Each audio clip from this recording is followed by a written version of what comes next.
የልቤን ሁሉ ለማን ላማክረው ከመቤቴ በቀር የልቤን ሁሉ ለማን ላማክረው ከመቤቴ በቀር በዚች ምድር ላይ ስንኖር ሆድ ባሰኝ የማንልበት ቀን የለም። አንዳንድ ጊዜ በዙሪያችን ያሉ ሰዎች ብዛታቸውን እንደ አሸዋ ቢሆንም በልባቸው ውስጥ ያለው ስንክሳር የውስጥ እረፍት ማጣታችንን በትክክል የሚረዳልን ስናጣ ብቸኝነት ይሰማናል። የሰው ልጅ ጆሮ ቢሰጠን እንኳ ልብ ሊሰጠን አይችልም። ቢሰማን እንኳ ላይረዳን ይችላል። ቢረዳን እንኳን መፍትሄ ሊሆንን አቅም ሊያንሰው ይችላል። የልብን መክፈት ግን ታላቅ መታደል ነው። ለምን ወደ እመቤታችን አንለምንም? እመቤታችን ቅድስት ድንግል ማርያም ሆይ የሰላም ወደብ የሐዘንተኞች መጽናኛ ናት። ሆዴ ሲብስ መንገዱ ሲጨልምብህና ለማን ላውራው ብለህ ስትጨነቅ ለሷ መናገር ማለት እንዲህ ነው። ያለ ፍርሃት መናገር። ለሰው ስታማክር ነገ ምን ይለኝ ይሆን ወይም ለሌላ ሰው ያወራብኝ ይሆን ብለህ ትሰጋለህ። በሷ ፊት ግን የልብህን ጓዳ በሙሉ ዘርግተህ ብታሳይ ሚስጥርህ በሰላም ዘንድ ነው። እሷ የልብህን ጭንቀት የምትረዳ እናት ናት። ፍጹም ርኅራኄ እናት ልጇ ሲያዝን አይታ እንደማታልፍ ሁሉ እመቤታችንም በሐዘን የተሰበረውን ልብህ በልጇ ፊት ታሳስብልሃለች። የመፍትሄ አማላጅ በቃና ዘገሊላ ወይን እኮ አልቆባችኋል ብላ ጭንቀታቸውን ተረድታ መፍትሄ እንዳስገኘችላቸው ሁሉ ዛሬም በሕይወታችን የጎደለውንና ሆድ ያስባሰንን ችግር ሁሉ ትረዳለች። ለዛሬ እንዲህ በላት። እመቤቴ ሆይ በሰዎች መካከል ሁኜ ብቸኝነት ተሰማኝ። ልቤ በብዙ ሐሳብ ተሞልቷል። ሆድ የሚያስብስና የሚያስለቅስ ብዙ ስውር ሲቃይ አለብኝ።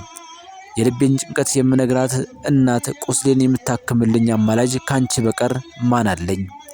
የልቤን ሁሉ ካንቺ በቀር ለማንም ላማክር። አንቺ አጽናኝኝ፣ አንቺ መንገዴን አቅኝልኝ፣ አንቺ ልጄ በይኝ፣ ልቤን አሳርፊልኝ። ወዳጅ ሆይ ሆድ ሲብስህ እንኳ ተስፋ አትቁረጥ። ማልቀስ ደካማነት ሳይሆን ልብህ የማጽጃ መንገድ ነው። እመቤቴ ሆይ እንዲወስደኝ ለምኝልኝ። አንዳንድ ጊዜ የዚች ዓለም ሸክም ከመሸከም አቅም በላይ ይሆናል። መኖር ራሱ ትግል ሆኖብህ በየቀኑ የምታየው ፊት፣ የምትሰማው ቃልና የምታልፍበት መከራ ነፍስን ሲያስጨንቃት ከዚህ ሁሉ ርቆ ማረፍ ትመኛለህ። ዛሬ እንዲህ ሆኛለሁ። ዓለም ደክማኛለች። የሰዎች ክፋት፣ የኑሮ ውጥረት፣ የውስጥ ብቸኝነትና የማይገሰሰው የልብ ጩኸት አዝሎ ቆሟል።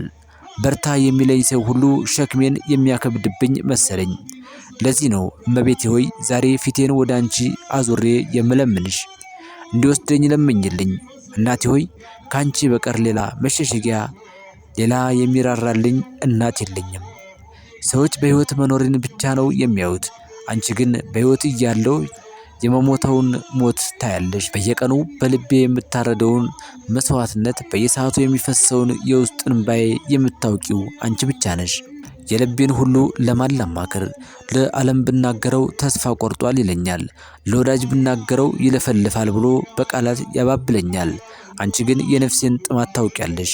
ይህች ዓለም ለእኔ ባዶ ሆናብኛለችና ቤቴ እንዳልሆነች ተሰምቶኛል። እመቤቴ ሆይ በዚህ በረሃ ውስጥ የምንከራተተው በቃኝ፣ ድካሜ በዛ፣ ጉልበቴም ለሸክሙ አልታዘዛለኝ። ወደ ልጅሽ አሳስቢልኝ። ነፍሴን ወደ ሰላሙ ወደብ እንዲወስዳት ለምኝልኝ። ከዚህ ጭንቀት ዓለም፣ ከዚህ የሐዘን ሸለቆ፣ ከዚህ የውሸት ሰላም አውጥቶ ወደ ቅፉ እንዲወስደኝ እንዲሰበስበኝ ተማጸኝልኝ። በእንባሽ በሐዘንሽ በልጅሽ መስቀል ስር በቆምሽበት በዚያ መራር ሲቃይሽ ይዤሻለሁ። ይህ የነፍሴ ጭንቀት እንዲያበቃና ወደ ረፍት እንዲሄድ አማልጅኝ። እመቤቴ ሆይ ዓለም ደክማኛለችና እንዲወስደኝ ለምኝልኝ። አንድ ነገር ላስታውስ። ሕይወት የመውጣት መውረድ ዑደት ነች። በተለይም ህልምን የያዘ ሰው በብዙዎች ፈተና ይፈተናል። አጋዦቹ እንኳን እስኪሰለቹበት ውድቀቱ ይበረታል።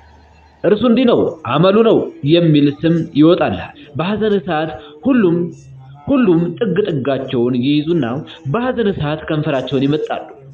ብቻ ሁነው ይቀራሉ። መርዳት እየቻሉ ሲቃይን እንደ ሆረር ፊልም በሐዘን እይታ እየተመለከቱ ዝምታን ይመርጣሉ። ግን ለምን ብለህ ጠይቅ። ግን ለምን ትላለህ? ከትካዜ ትገባለህ። ወዳጆችህ እኮ ናቸው።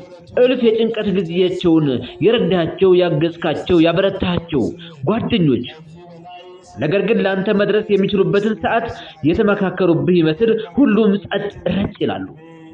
ለምን? ልጅ ሁኜ አስታውሳለሁ። አያቴ ድመቶችን ትወዳለች።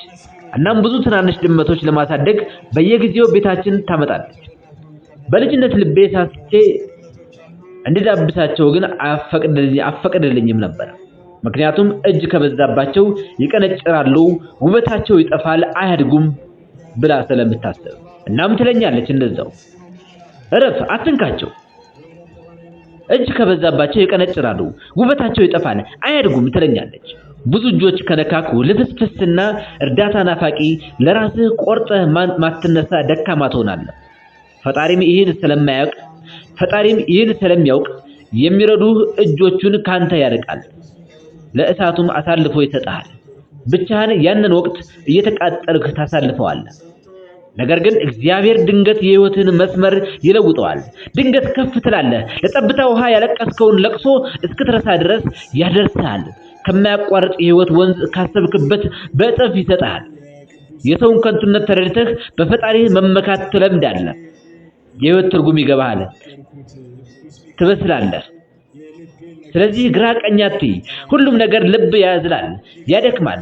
ወደ ሰማይ ወደ እርሱ የልብህን ያደምጣል፣ ቁስህን ሁሉ ያክማል።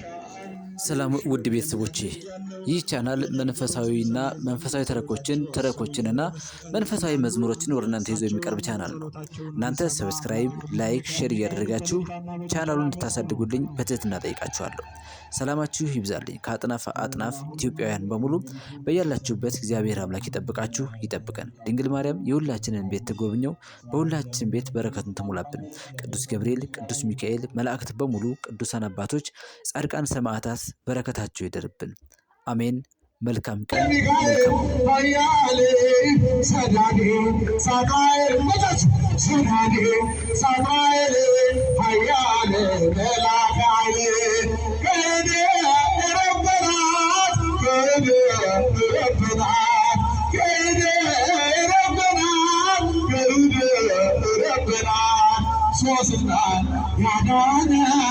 ሶስናን ያዳናት ኃያሉ ሊቀ መላእክት ኃያል ሚካኤል ኃያል አመስግኑት።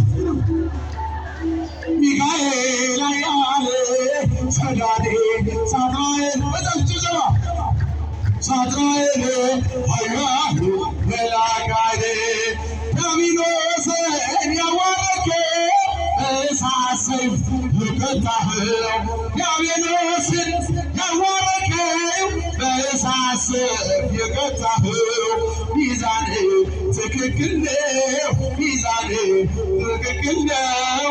ሚካኤል ስራ ድንቅ ነው።